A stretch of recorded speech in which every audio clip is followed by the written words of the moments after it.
Hello and welcome back. Thank you again for watching another video from me. Yes, this is again not a search. I know I said that this wasn't going to be very common, but of all the time I played CDL playlists in the last few days, I haven't been getting many searches if I'm being honest. They've been kind of jumping around since CDL playlist came out as to which game modes you get. For a while, I almost never got searches. Then I got a crazy amount of searches, and now I'm kind of back to nothing. But today, I wanted to talk more about the game itself and a lot of the issues and be a little bit more in depth. Here, okay, I assume because me and my team were both here that it looked like he shot towards the point, so I didn't believe that someone was still on the point. Anyways, had to wrap back, not a big deal. But what I wanted to talk about was some of the issues that I honestly have with the game and why this is becoming considered one of the worst Call of Duties of all time to me. It's kind of weird for me to say that because I actually really enjoyed this one for a little bit and enjoyed it when it first came out, but it just has been feeling like they've been coming out with more and more problems and less solutions, it feels like. A lot of their focus nowadays seems to just be on their paid content, whether it's the battle pass or other skins and things like that that you can buy. It just feels like they care a lot less about the game itself as opposed to the money they can make through the game. And this all kind of started in Black Ops 3, what I consider the last good Call of Duty. A lot of the more recent ones have had opportunities. Modern Warfare could have gone down as one of the best Call of Duties to me, but they made some mistakes that just hurt them. Here, really awkward. I don't know how I struggled with that. We're going to pretend like that didn't happen. But anyways, so with this game, it's gone through a number of problems, and they've tried to address them in updates, but anyone who's played has realized that almost any time they introduce an update, a new bug has come into the game. For example, one of the most recent updates, they were trying to fix a few things, and they made it so that if you're in your pause screen, in between rounds, between search, even between control times, you can get stuck in your pause screen and not be able to come out. You're just stuck. You can't scroll in your pause. You can open up the chat, and that's basically it. Otherwise, you're just a dead player.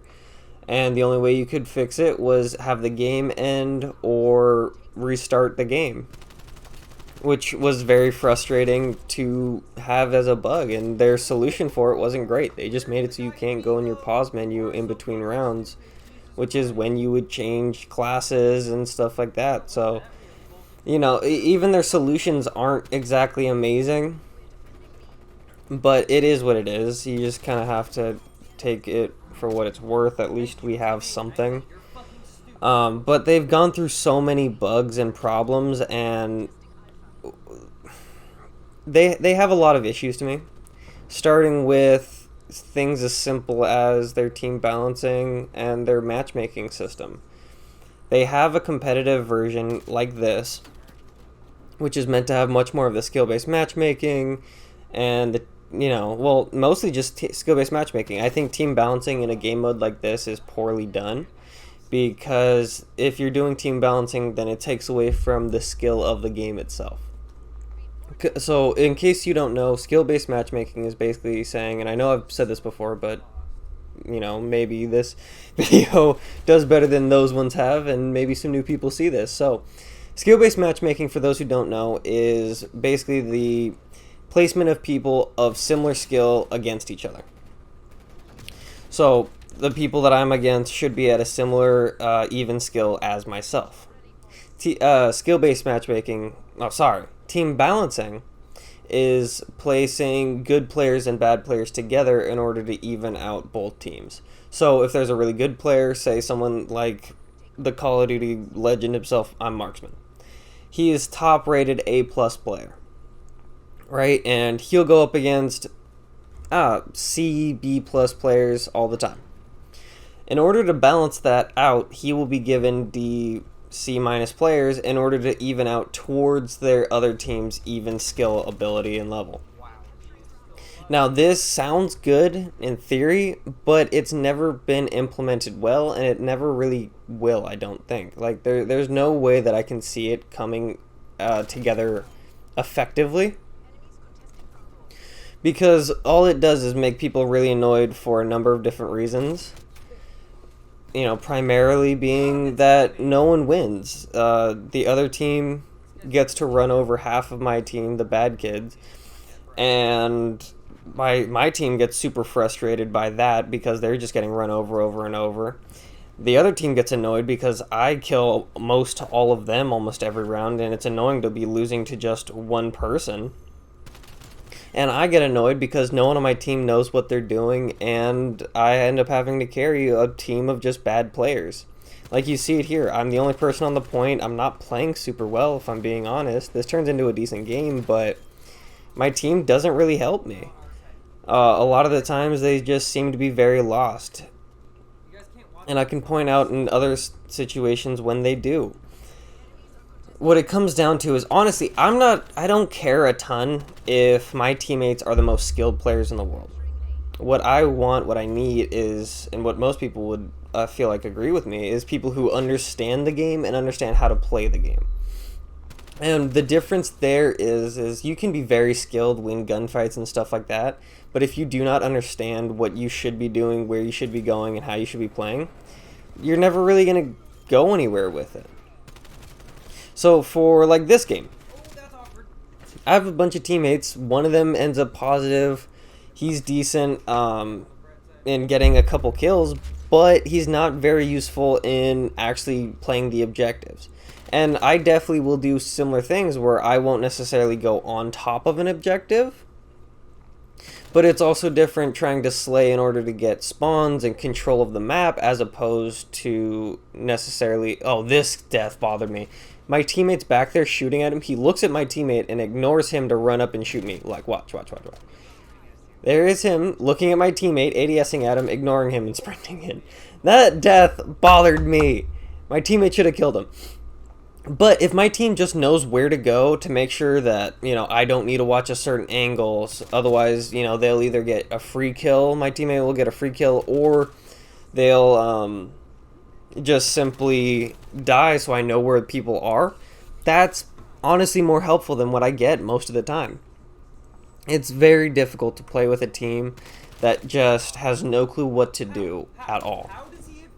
In Search, it's going to poor bomb sites, it's, you know, stacking in awkward spots, it's two people looking in the same direction. In Control, it's playing super off kills that don't really benefit map control. It's sitting back when the other team is getting capturing a control point like they have before and like they will again later in the game. It's these little things that just really hurt our team. Even though they can maybe get a few kills out of it, it doesn't really benefit us in the long run. So that's why things like, you know, team balancing is rough, because maybe statistically they look decent where they have it, or skill-based matchmaking and team balancing is rough because statistically it looks like, you know, people should be evening out and they should be playing around similar. It just doesn't happen because unfortunately people don't understand exactly what's going on and stuff like that. It just hurts the game in every sense. And the solution for most people would be, okay, well, don't play competitive, don't play the CDL play, let's just play multiplayer. And unfortunately, that was a horrible grenade. I don't really know what I was doing there. But unfortunately, that doesn't work because, like I said earlier, games are focused much more on about revenue and things like that. And I disagree with this. I don't know how this became the norm, the fact of the matter, whatever. But apparently that bad players want to be coddled, and it just allows sales to be produced more, to have skill-based matchmaking and team balancing everywhere. So even in Search and Destroy, it's the case, or even in public matchmaking, it's the case. I can play a multiplayer Search and Destroy, and I've done this before, and I might make a video on it coming up. But what it comes down to is I will be the only person positive on my team. I've had this happen to me before. I was the only person positive whatsoever on my entire team through however many rounds I'm able to carry us. Again, this is also with skill-based matchmaking, and I'm towards the topper end of it because of the way I play and stuff like that. So I'm going up against people only using the best guns in the game and trying as hard as they possibly can. I cannot tell you how many times I get into a game and I have to deal with an entire team of pretty much just snipers on the other side that overkill or use dual wield pistols that just make it impossible to have fun, to do the rushing, and to use other guns and do all these other things that I want to be able to do. But because my team can't back me up, and because their team is playing it like it's COD champs, unfortunately I'm not able to have that fun. So multiplayer is even worse because it's like this, except it doesn't have the restrictions on certain overpowered things, and it's a 6v6, and with my team being as bad as they always are, it means that I have to try and carry 6 people as opposed to just necessarily 4 at times.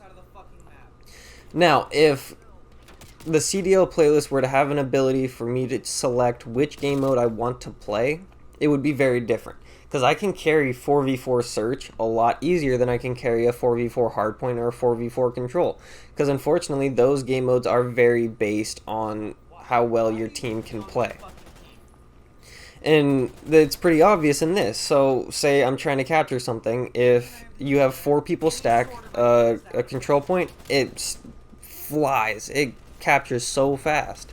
If you're trying to do it alone, which I have solo captured before, it takes a very long time, which means you need to be able to control the hill and all of the angles they can peek for you the entire time, because my team will be sitting back or they'll be at the other site just beating their head into a wall, and so it becomes very difficult. Same thing, if their team stacks 3, 4, 2, even just 2, it becomes very difficult for me. Oh, this is a rough gunfight. We're gonna pretend like this didn't happen. It becomes very rough for me personally because I can't just run in and get 3 kills all the time. I've done it before. I've done it in hard points where I have to break a hill and I'm able to get 1, 2, and then the 3rd kill, and then I'm able to push towards their spawn and kill a couple people in their spawn, and you're able to make it work sometimes, but it's very difficult. And it's very hard to do consistently, especially against people that are trying very, very hard. Now, I'm not saying that the other team shouldn't be able to try hard in the CDL playlist, but I've had multiple games. I think yesterday, while trying to record for this video, I played 5 games in a row that my entire team was negative. And this is with skill-based matchmaking. We're supposed to be at around the same skill level. My entire team is negative. In hardpoint, I've had teams with no time on the hill, and I'm normally a route man and a slayer, which means that I don't necessarily play the hill as much, which you can make the argument that, yeah, I should, but unfortunately I can't rely on my team, because whenever I do play the hill, my team will give up good spawns, they'll give up good side, they'll give up the rotation and stuff like that, where it becomes very difficult, and I'll be flanked and I'll have to worry about 2, 3 angles. Whereas if I can play the route man, the spawn, the anchor for spawns and stuff like that, it becomes much easier for me, because I can make it, and realistically for my team, because I can make it so they only need to look in 1, maybe 2 directions for 3 people, which is very easy to do normally, because you're just following them in through these awkward angles, and it makes it very difficult for the other team. Which is where it comes into play of having people who know what they're doing. If I have teammates that know how to anchor spawns and rotate, I will happily play the point the entire time. I have no problem with that. I've done it before. I've had games where I've had over 3 minutes of hill time and hardpoint. But I just cannot consistently do that because my team can't consistently help me. Now, if I run a 2, 3, 4 man, it becomes a lot easier, and that's what I often do when I am playing with a couple of the people. I play with certain people that take it pretty seriously, and I play with some people that don't. And so the people that don't, it usually turns into me kind of doing something similar to this, where I have to be careful with my life, and I need to play it for streaks a lot of the time, or I need to play the objective correctly, where I need to make sure that we have a certain amount of map control, and I know where my team is all looking, and all these different things. But I also have times where I have a teammate that, I know I can rely on and that will take it seriously, and it's fine both ways. I play with both people and I have fun with both people, but it just changes how I play. So if I have a teammate that I know I can rely on, and way to go teammate, way to light me up, and say I have to, by the way, this got stressful. So we're both out of lives really quick. I'll come back to what I was saying, but really quick. We both run out of lives. I kill the first person, kill the second person on their team. So now it is a 3v2. Remember, their team had 4 people alive at the beginning. I got 2 of them. This is basically turning into a search. My entire team is slowly dying around me. My teammate's watching the inside barrel, so I don't need to watch that. I watch his flank to make sure he doesn't come all the way through. He naturally dies. So now I have to worry about this guy. I'm able to get him decently well. And now it's just playing the information. I see him there. I'm able to pre-aim that, and then it turns into a little bit awkward because I didn't know exactly where he went. But again, I basically had to play that like a search where I killed their entire team at the end. I got all 4 when they only had 4 lives left. My team is barely positive 2, very much negative, and I think one of them might be even. I don't necessarily remember. But this is why it's so frustrating. We lose that round if I don't kill every single person because my teammates couldn't get a single kill when they ran out of lives. But if I were to have a second teammate in this game in Hardpoint, I can know that maybe they die, and I'm like, okay, cool. When you spawn in, watch the spawns for a second, I'll play the point. Which is what I did in my last video. We were on the hard point, and I was playing spawns. I was waiting for my team to spawn in. It took them a long time. Not a big deal. When I knew that they were spawning in, and I knew that they knew what they were doing, and when they got the spawns, I ran forward and I played the point, and I played up in the hill to cut off people coming early. It just produces these opportunities to do a lot more. And to play in better roles, in different roles. Unfortunately, a lot of the times I need to be in the role that I am doing in, say, this game, where it is much more of a slayer and control. Like, you know, I have map control and I know where the other team is spawning and I'm putting them into different spots and I'm trying to get streaks, and I'm not necessarily playing the point as much as I would want to. But it's the way I needed to play, and it gets us to round 5. Unfortunately, yes, we do lose this game, but I can only do so much in order to win it. As you see, 2 people right there were both pushing towards our spawn. Our team, I killed 2 of their guys alone. Our team is not on either point. We have 1 person sitting below the left wing, 1 person below the right wing, and then 1 person that I'm not sure exactly where he is. I think he's on B right now. But it just took so long, and we had the ability to gain map control, and we didn't. We let it go. So unfortunately, it becomes very difficult, and I didn't want to use my streaks until we started to get that map control, and we never really did. We would get a few. I would get a few kills. Oh! Don't look at this. This is really awkward. I shoot at his head, and then he backs up, so I start aiming down towards his feet, and then he peeks back out, and so I start trying to shoot at his head again, and I don't know how I miss all those shots at the end. We're just going to pretend like that didn't happen. But as of this point, it's too late. We're never going to get the map control we need to. I call on my streaks, and unfortunately, I can't do enough with them. Especially on this map that's you have a few windows, and it's not a streak-happy place. Again, another awkward gunfight, but, you know, my team just never really puts the pressure on the hill that we need them to. Here, I just get shot by 3 people. I mean, the guy's at the wrong hill. Unfortunately, you gotta play with your team, especially towards the end. I understand that A is usually the easier one, but we were almost fully capped at B. We had a person on it, and I was running over there. We just need to play that. So, anyways, like I said, there's been a lot of bugs, a lot of issues, and a lot of reasons why I'm starting to feel like this is one of the worst CODs that I've played. It is what it is. I'm hoping that it becomes better. Otherwise, I'm hoping that the next one is good, or I'm just going to have to switch franchises. With that said, thank you all for watching, and I'll see you in the next one.